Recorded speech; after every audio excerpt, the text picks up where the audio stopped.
On se retrouve aujourd'hui pour évoquer ensemble la vie de Charles Baudelaire, qui est considéré comme l'un des poètes ayant fait intervenir la modernité dans l'écriture.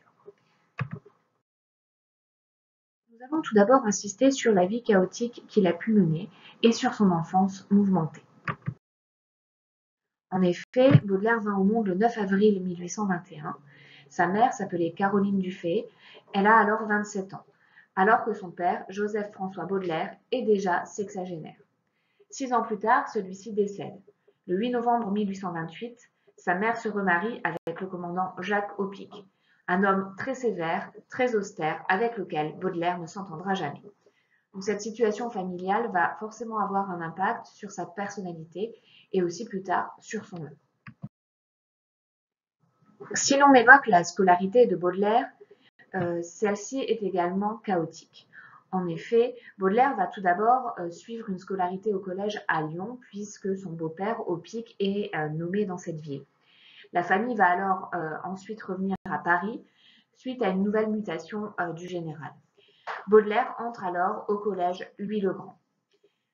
Baudelaire est très souvent critiqué dans ses bulletins pour son comportement très souvent insolent, perturbateur, et aussi pour une forme de paresse, comme le disait par exemple son professeur Achille Chaudin, manque d'énergie pour corriger ses défauts, ou encore n'a pas assez de gravité pour faire des études fortes et sérieuses. Toutefois, dès sa scolarité, dès sa jeunesse, il va faire preuve d'un certain talent artistique. Ainsi, il obtient en 1837 le 2e prix de vers latin au concours général. En effet, à l'époque, il était habituel d'apprendre à écrire le latin et d'être capable de composer des poésies en latin. Baudelaire est fasciné par un peintre qui s'appelle Delacroix depuis qu'il a visité les galeries du château de Versailles. Et il va alors écrire son premier poème qui s'appelle Incompatibilité. Il n'a alors que 17 ans. Toutefois, son comportement laisse vraiment à désirer et il va finir par être exclu de son lycée. À gauche, vous avez une représentation, un tableau réalisé par Fontaine-Latour, qui a l'habitude de faire des tableaux comme ça qui réunissent plusieurs artistes pour rendre hommage à l'un d'eux, ici à Delacroix. Sur ce tableau, vous pouvez donc distinguer Baudelaire tout en bas à droite, donc Baudelaire déjà assez âgé sur cette représentation. Après le bac, qu'il a eu de façon vraiment in extremis, Baudelaire s'inscrit en droit. C'était souvent une filière qui était choisie, mais il va finir par abandonner ses études et il va préférer lire notamment des grands auteurs romantiques comme Hugo, Musset ou Lamartine. Il va alors se regrouper avec des amis et ils vont créer ensemble ce qu'on a appelé l'école normande. C'est un groupe en fait où ils écrivent des poèmes et des chansons. Bien entendu, Baudelaire est toujours caractérisé par une vie dissolue puisqu'il se met à fréquenter alors des prostituées. Scandalisé justement par cette vie de débauche, sa famille va l'obliger à embarquer sur un bateau en partance pour Calcutta, en Inde, en 1841.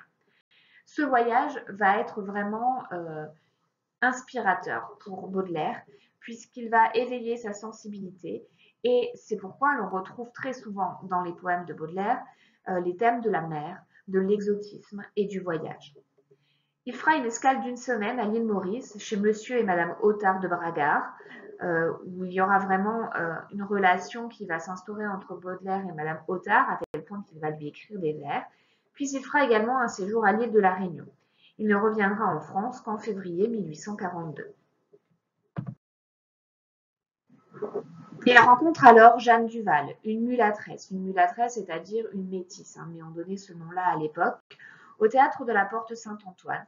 Et elle sera une de ses muses et aussi une de ses liaisons amoureuses, sensuelles, et qui sera très souvent orageuse, une relation avec beaucoup de hauts mais aussi beaucoup de bas. Il noue aussi une amitié avec le photographe Nadar. Baudelaire devient alors majeur et il a le droit de recevoir l'héritage paternel qui s'élevait à 75 000 francs, ce qui équivaut à plusieurs millions aujourd'hui. Il entame alors une vie de bohème dorée, c'est-à-dire que au lieu bien entendu de faire des économies et de garder de l'argent, il va le dilapider dans des plaisirs, que ce soit la boisson, la nourriture, les drogues et notamment les femmes également. En mai, il va s'installer à l'hôtel Primaudan, où il va côtoyer un peintre qui reçoit notamment Théophile Gautier et Madame Sabatier.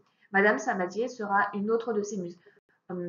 Par rapport à Jeanne Duval, la relation qu'il entretient avec Madame Sabatier sera d'ordre un peu plus spirituel que sensuel. Comme je vous le disais juste avant, Baudelaire va avoir une vie qui sera marquée par une consommation excessive de drogue. Il va consommer les substances illicites à la mode de l'époque, hein, l'opium et le hashish, notamment dans ce qu'on appelait le club des hashichins. Donc un club de drogués hein, qui se réunissaient pour partager les substances illicites. D'ailleurs, Baudelaire a écrit un livre hein, qui s'appelle Les paradis artificiels, titre qui fait référence à ces substances. Vous avez aussi une représentation ici, un dessin que Baudelaire a fait de lui-même. En 1844, hein, il se caricature en quelque sorte sous les traits d'un fier dandy, tournant le dos au monde. Hein, on voit la colonne probablement Vendôme derrière lui. Donc lui est de dos et sous l'effet du hashish que l'on voit avec la cigarette qu'il a au bec. Endetté, alors qu'il avait plusieurs millions à sa disposition, Baudelaire contracte la syphilis auprès de Jeanne Duval et il n'en guérira jamais. En juillet 1844, il est alors placé sous tutelle par sa famille, c'est-à-dire qu'il n'a plus la maîtrise de son argent et qu'un notaire va administrer ses biens. Il ne reçoit alors que 200 francs par mois. En 1845, il se lance dans la critique d'art, un domaine où il va exceller très vite hein, et ses textes critiques sont encore aujourd'hui très renommés. Il publiera notamment le Salon de 1845 sous le nom de Baudelaire Dufayis, Dufayis étant, je vous rappelle, le nom de jeune fille de sa mère. Commence alors pour Baudelaire une véritable descente aux enfers. En effet, en mai 1845, il va tenter de se suicider. Après cette tentative, il publie un poème qui s'intitule « À une dame créole » dans le journal L'Artiste. Le 30 juin de la même année, Baudelaire fait une nouvelle tentative de suicide. Il l'écrit ce jour-là dans une lettre à Ancel, un de ses amis. « Je me tue parce que je suis inutile aux autres et dangereuse à moi-même. Je me tue parce que je me crois immortelle et que j'espère. » On voit bien ici les postulations totalement contradictoires entre d'un côté une aspiration à la mort et en même temps un espoir. Il lègue alors par testament toutes ses possessions à Jeanne. Toutefois, cette tentative échoue et il va commencer à publier. Tout d'abord, plusieurs articles dans des journaux qui s'appellent Le Corsaire Satan et L'Artiste en 1846. Il va également se lancer dans une nouvelle activité littéraire, celle de la traduction. Et il va traduire notamment de l'anglais vers le français. Il va également publier un texte qui s'appelle La Fanfarlot en 1847 dans le bulletin de la Société des gens de lettres. Le 18 août, il va rencontrer la troisième de ses muses, Marie d'Aubrain, qui lui aurait notamment inspiré les poèmes Ciel brouillé et Le Poison que l'on retrouve dans le recueil Les Fleurs du Mal. En février, Baudelaire prend parti pour la Révolution. Il va créer avec Champfleury et Toubin en 1848 un journal démocratique intitulé L'Esprit libre. Il devient aussi secrétaire de rédaction de la Tribune nationale, un journal socialiste modéré. Donc on voit une certaine implication politique, il a des convictions, néanmoins ça ne sera pas non plus un homme politique à proprement parler. Il poursuit ses traductions en anglais et notamment il fournit la première traduction d'un conte d'Edgar Allan Poe. Baudelaire admire Edgar Allan Poe qui va décéder un an plus tard. Survient alors le coup d'État de Napoléon Bonaparte et ça va signer un peu la fin justement de l'engagement politique de Baudelaire qui va prendre du recul par rapport à la vie en société et à sa vie politique et il va alors se consacrer à la poésie. Il va envoyer anonymement des vers à la femme dont il est épris, Apollonie Sabatier, qui tient un salon littéraire.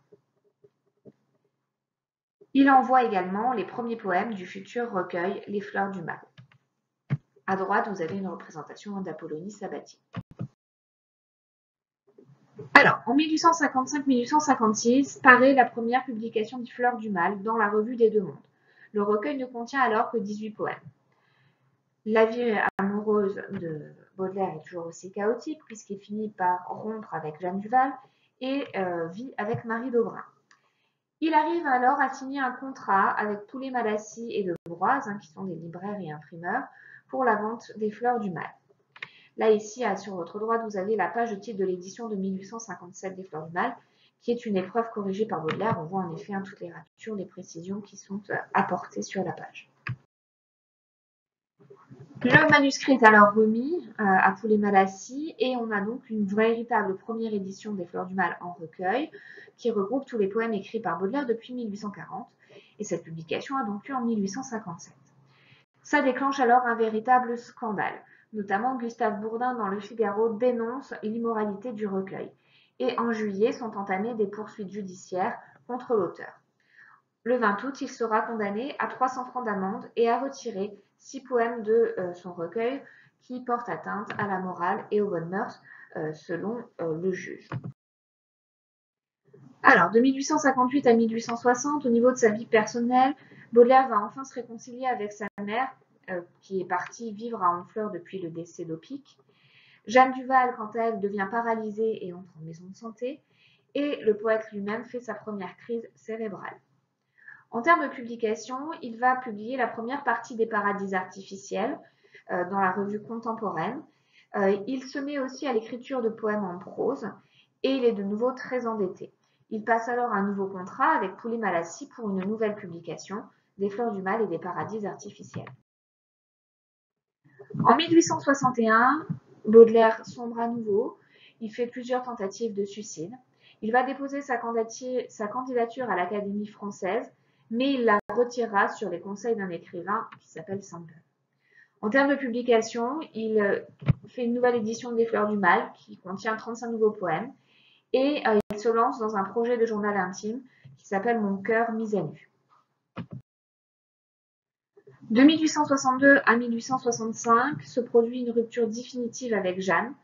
Le poète est alors couvert de dettes, usé par la drogue et par la maladie. Baudelaire se réfugie alors à Bruxelles. Il reçoit des compléments du peintre Manet. En termes de publication, l'éditeur Poulet Malassis est poursuivi pour dette et va s'exiler en Belgique aussi. Du coup, Baudelaire va signer un nouveau contrat avec un autre éditeur qui s'appelle Hetzel. On publie alors le Spleen de Paris. C'est un recueil novateur puisqu'il regroupe des poèmes en prose, même si Baudelaire, attention, n'est pas l'inventeur du poème en prose, même si c'est ce qu'on peut vous raconter dans certains manuels, mais c'est n'importe quoi. C'est Aloysius Bertrand qui est l'inventeur du poème en prose. En 1863, il publie dans Le Figaro Le peintre de la vie moderne, qui est un nom, une sorte de métaphore qu'on peut utiliser pour qualifier Baudelaire. En 1864, une nouvelle édition du Spleen de Paris sous le titre Petit poème en prose.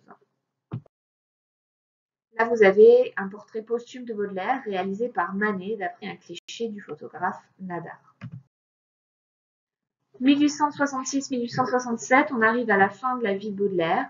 Durant l'année 1866, Baudelaire va multiplier des symptômes, maux de tête, vertige, malaise, paralysie, aphasie, c'est-à-dire qu'il n'est plus capable de parler.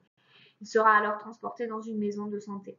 Sa mère va le ramener à Paris en juillet, où il entrera dans une nouvelle maison de santé, où il recevra la visite de certains de ses amis comme Sainte-Beuve, Banville ou Lecomte de Lisle. En 1867, Baudelaire finit par mourir dans les bras de sa mère. Ici, je vous présente la dernière photographie de Baudelaire par Carja, un cliché qui est devenu très célèbre, que l'on retrouve pour représenter Baudelaire très souvent.